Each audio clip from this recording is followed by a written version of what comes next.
Bismillahirrahmanirrahim. Assalamualaikum warahmatullahi wabarakatuh.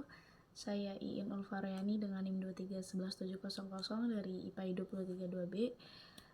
Ingin memenuhi tugas sejarah peradaban Islam dengan dosen pengampu Bapak Dosen Saifullah.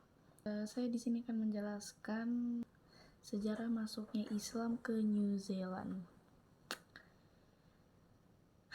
Islam ini masuk ke New Zealand pada akhir abad ke-19 dengan kontak pertama antara para pelaut dan para pedagang.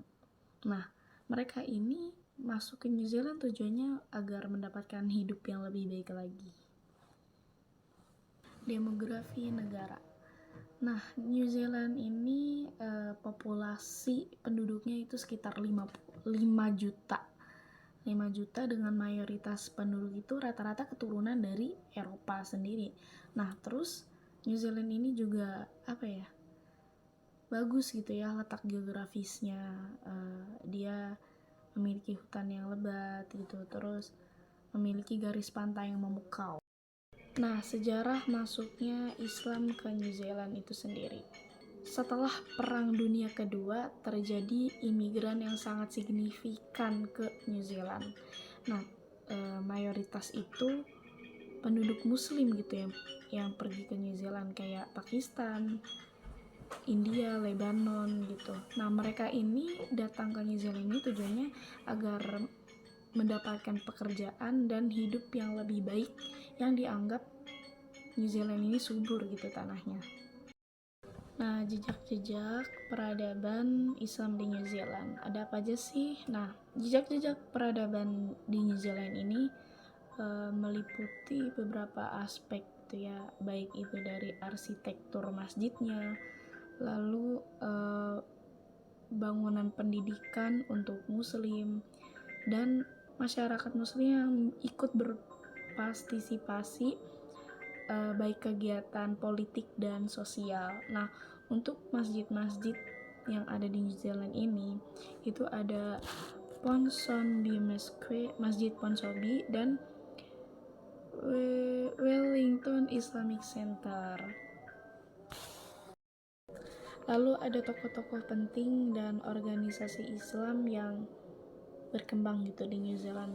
Tokoh-tokoh pentingnya itu kayak Bapak Sheikh Khalid Hafiz serta Imam Anwar Sahib gitu ya.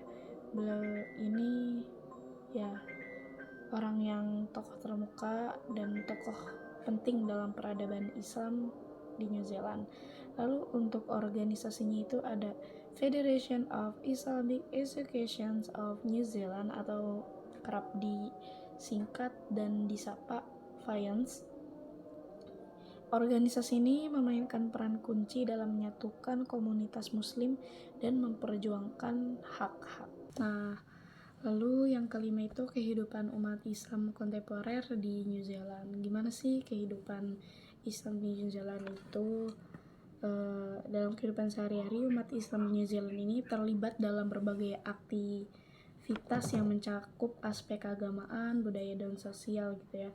Mereka mengikuti rutinitas ibadah seperti sholat, terus sholat 5 waktu, sholat berjamaah di masjid, terus puasa di bulan Ramadan, dan berikan sebagian bagian dari kewajiban agama mereka, zakat gitu. Meskipun menjadi minoritas gitu ya, umat Islam sendiri itu aktif gitu mencari cara untuk memperluas ikatan keagamaan dengan menghadiri pengajian, kelas agama, dan kegiatan keagamaan lainnya. Nah, lalu itu ada apa sih problematika dalam kehidupan Islam di New Zealand itu sendiri.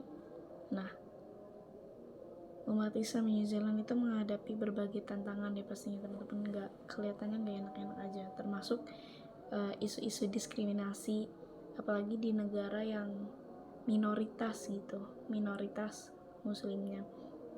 Terus Islamofobia itu ada gitu. Meskipun demikian, dukungan dari pemerintah dan masyarakat luas membantu komunitas muslim mengatasi tantangan ini dan terus untuk berkembang. Pun New Zealand ini dikenal sebagai salah satu negara paling toleran gitu di dunia, komunitas muslim di sana tidak luput dari tantangan-tantangan yang dihadapi oleh umat Islam di negara lain. Salah satunya itu isu diskriminasi dan Islamofobia. Serangan teroris yang dilakukan oleh kelompok ekstremis di berbagai belahan dunia seringkali memicu meningkatkan Islamofobia itu. Terus selain itu, isu-isu keamanan juga menjadi perhatian utama gitu ya bagi komunitas muslim di New Zealand, terutama setelah serangan teroris di Christchurch pada tahun 2019.